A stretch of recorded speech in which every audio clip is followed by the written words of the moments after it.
For a generation that has made mental health conversations increasingly mainstream, anxiety relief is showing up in an unexpected place, on the finger. Anxiety rings have gone from niche wellness products to a recognizable everyday accessory, appearing in TikTok shop hauls, Etsy searches, and major retailers.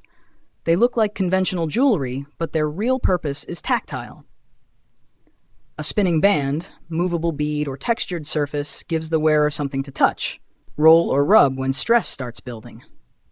According to Cleveland Clinic, anxiety disorders affect roughly 40 million Americans. The ring itself isn't considered a treatment.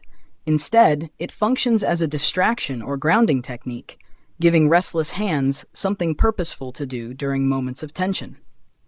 The concept has actually been around much longer than the current social media trend. Spinner rings are sometimes linked to the tradition of Tibetan prayer wheels, in which rotation is associated with serenity. Companies such as Meditation Rings, sold through Giving Tree Gallery, have also offered handcrafted sterling silver and gold spinning rings for years. What feels new is the way the idea is being presented.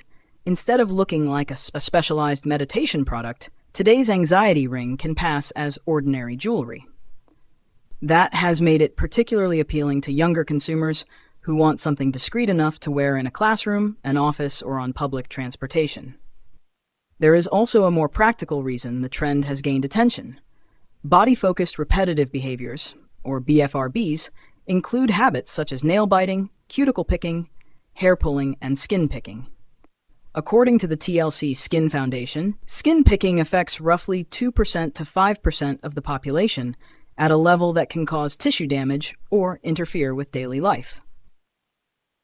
For people dealing with these behaviors, clinicians may recommend a competing response, essentially giving the hands something else to do. An anxiety ring can serve as a small, wearable version of that concept.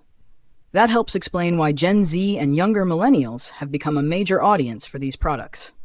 Some buyers describe themselves as dealing with anxiety, ADHD-like restlessness, or BFRBs, while others simply want a discreet way to keep their hands occupied when they feel nervous or overstimulated. For Zoe Ayers, a scientist and mental health advocate based in Birmingham, England, the appeal became clear after she purchased a simple silver ring decorated with pearls after encountering the trend online. "I use it all the time, from when watching TV to in work meetings," she told Today.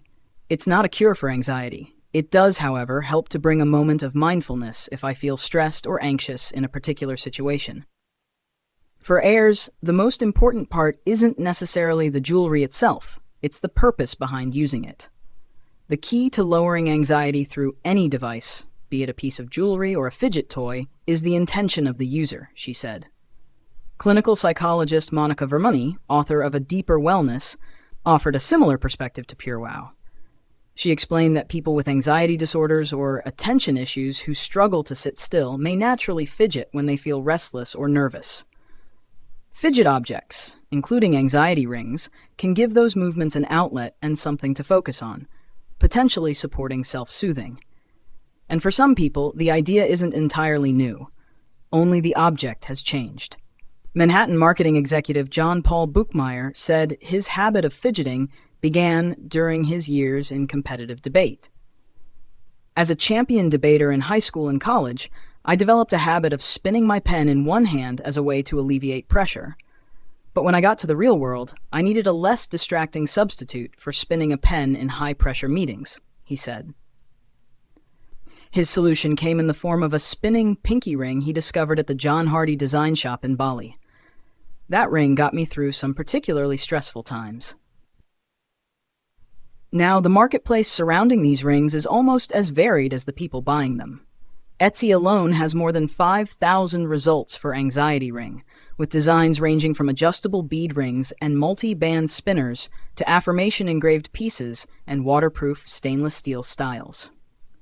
Walmart offers fidget bands in men's and gender-neutral designs, including dragon scale, hip-hop, and gothic looks. Pura Vida has a mental health awareness fidget ring, with 5% of the purchase price donated to Mental Health America.